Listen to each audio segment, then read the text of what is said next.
Hello everybody, it is Tuesday, the 31st of January. I want to make this video saying, have our elites been led into captivity? Yeah, are they still the masters of themselves? You know, we say they have really big egos. Is it actually their ego under which they're operating? Or are they enslaved to something else? And I just want to show you here what happened in the New Testament, what happened to Jesus. Because it's just coming together of all the things that I've said. And just yesterday it came to me, what happened to him is happening to them. And we need to learn from that, because I think we're coming into a situation where we need to do it correctly. So, again, what happened in the New Testament is that a knowledge was given to Jesus. And the knowledge was simply that whatsoever you ask for in prayer, believe that you have received it, and it shall be yours. And believe that that is how reality works. That is simply how reality works. It's an expansion of our awareness of how reality actually works. Yeah, that we can ask and we will receive. Now, when this knowledge was given, it was very specific about what it wanted to give to, what it wanted to be in service of. And that was life. Yeah, it should work healing, it should work feeding, it should work resurrecting the dead, yes. That was its purpose, and that was the desire with which that knowledge was given. The intention was to save life, to give to life. But Jesus worked it with another intention. That was not his intention. He did the works, but he did not heal the people for the purpose of healing the people, but it should glorify the Father. That was his intention. Yeah, and it should bring about this kingdom in which we're all being ruled over. That was his intention. He did not resurrect Lazarus because he wanted Lazarus back alive, but it should glorify the Father. Don't know what would have happened to Lazarus if it hadn't glorified the Father, Anyway. So, the same thing about ask, and you shall receive, in John 16. Now, not in the Bible, but in the original text. It's cut to pieces in the Bible. There is a line in there that says, ask without hidden motive. Now, with Jesus, the motive was not hidden in a way because he said it, but you need to see it. It's right in front of your eyes, but in front of your nose, but you need to see it. So that was his motive. His motive was to bring about the kingdom, not to heal the people. And that knowledge should be given to the kingdom. Now, what did that do to him? Because what we believe and our intentions create us. They create us. And then it works everything outside of us. But so what did it do to him? Well, first of all, he had no more will of his own. He had no more reasoning of his own. Yeah, and people say, yeah, wonderful, he did away with the ego, he overcame the ego. No, he just really crucified his own ego to make space for something else to come in and rule over him. There was another ego there. It was just not his own. So there, he became a puppet to another will. He overcame fear. Folks, if you overcome fear, you're a complete idiot. Yeah? Fear is where your energy body, that goes before you. senses danger and it sends you back a message. And that message is fear. It's the emotion of fear. It tells you there's danger. Yeah, and yeah, it does restrict you. It's trying to hold you back. Because it's trying to serve you. You know, it says stop. Engage your five senses and your reason. See where the danger is. And see how you can navigate it.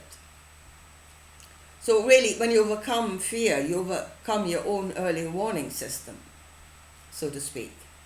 And that's an idiotic thing to do. Because there is danger out there.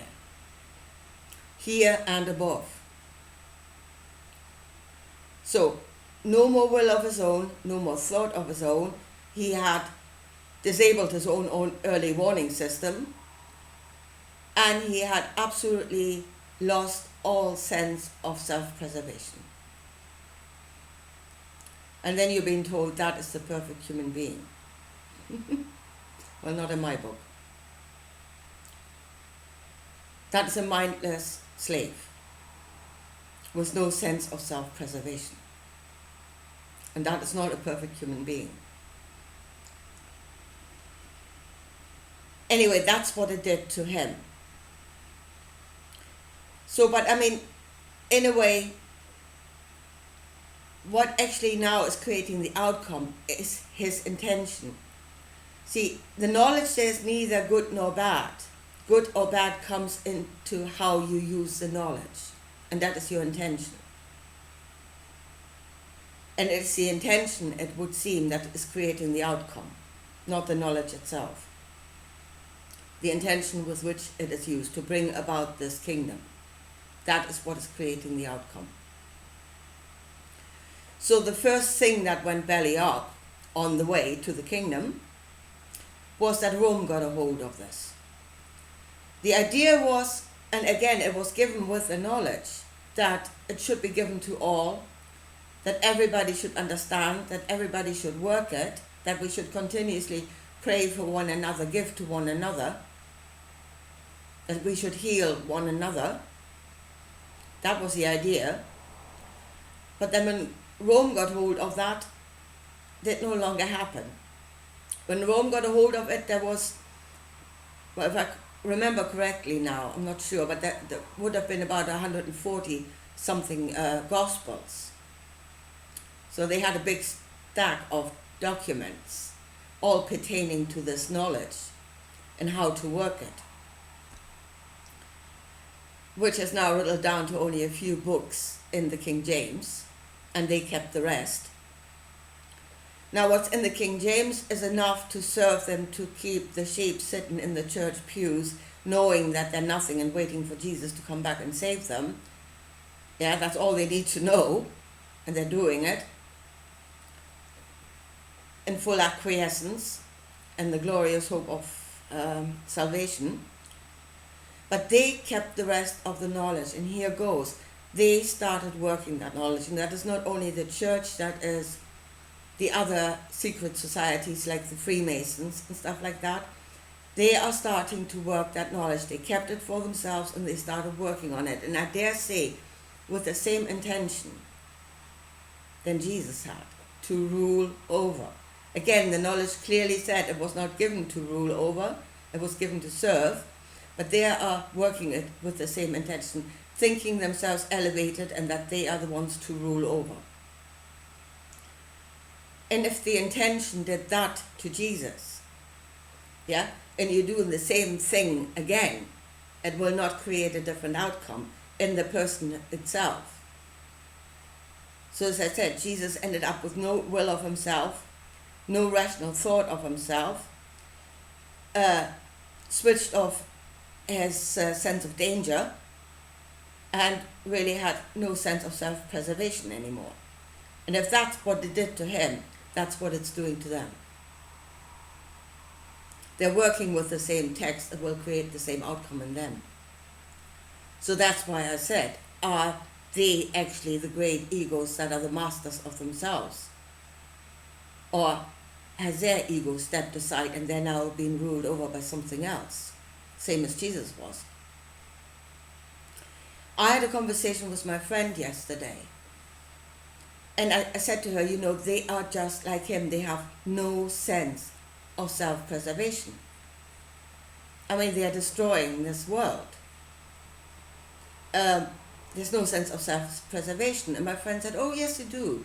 They do have a sense of self-preservation. They've got these bunkers and these, hollowed out mountains or whatever. And they're going to be there to be safe.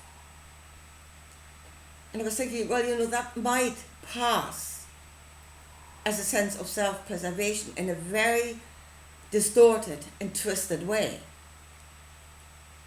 Because they themselves are bringing about the situation in which they will need that safety. So if you were of sound mind and a true sense of self-preservation, you would not let that situation develop in the first place. That would be true self-preservation. So what they're doing is actually distorted. They're creating the disaster to start with, but then they preserve themselves from what they have created. And that is completely twisted. And that's not rational. But there's another thing we said yesterday, and I said yesterday, is because of what they have done last year and the year before. It seems like the points on the tracks are set, and we are racing toward an outcome that has been created, that was created in the last year.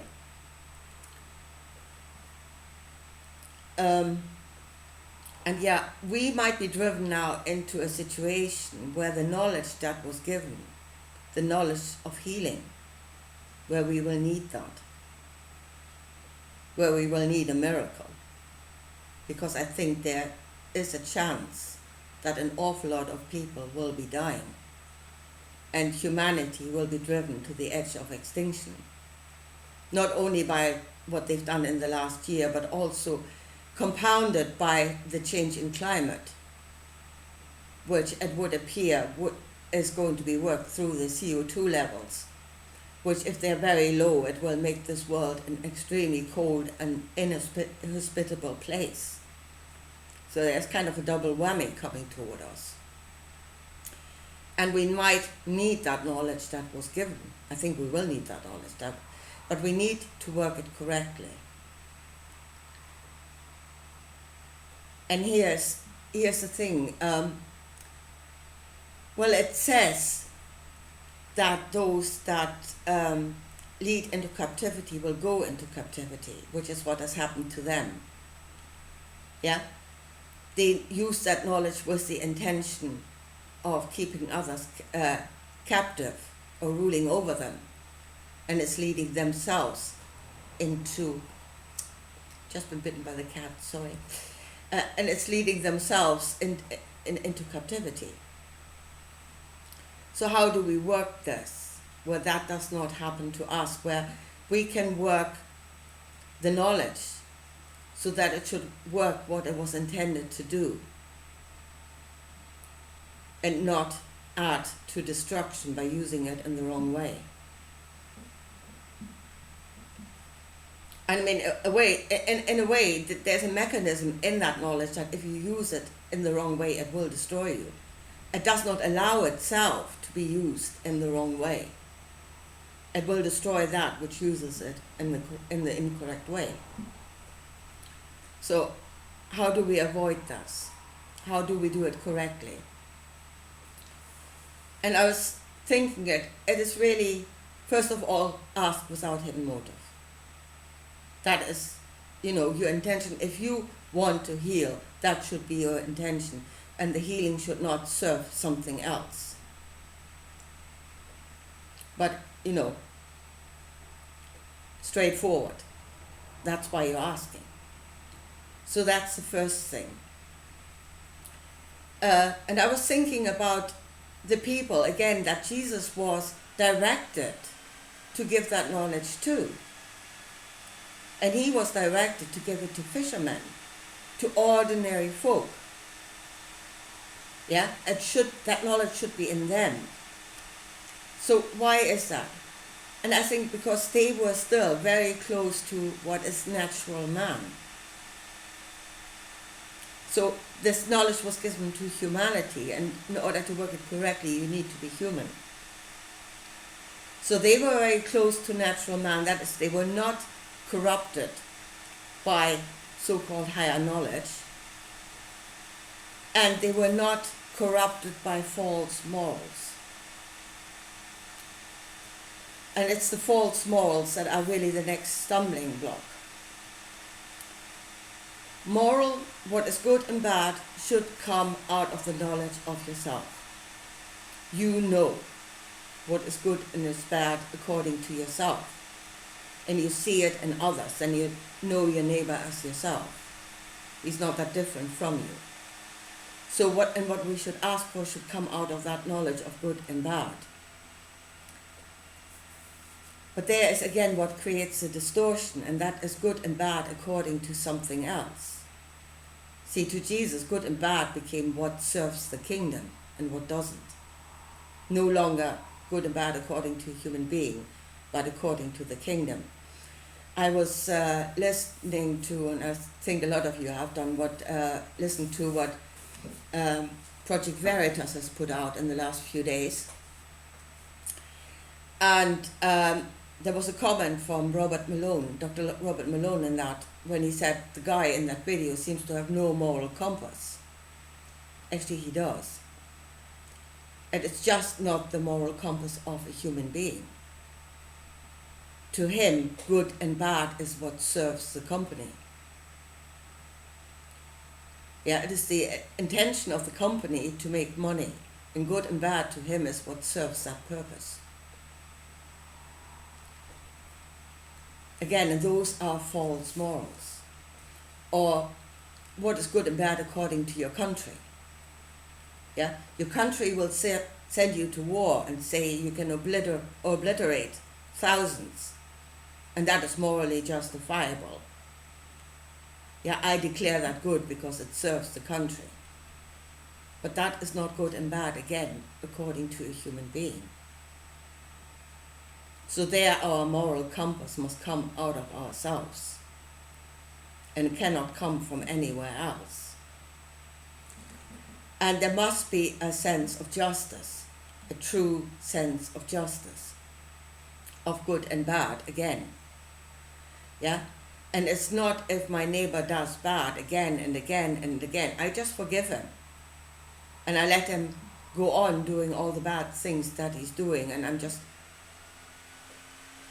there needs to be a true sense of justice, of giving and withholding. So there we must be of sound reason, of sound mind. And if we can work it out of that and then go back to believe that this is how reality actually works, that you will be given. When you stood there with no other intention than to help somebody, and no hidden motive, yeah, and good and bad is coming out of the knowledge of yourself, and it's not according to a kingdom or according to a company or according to a country or according to a religion or whatever. Just according to yourself. And then yes, love your neighbor as yourself.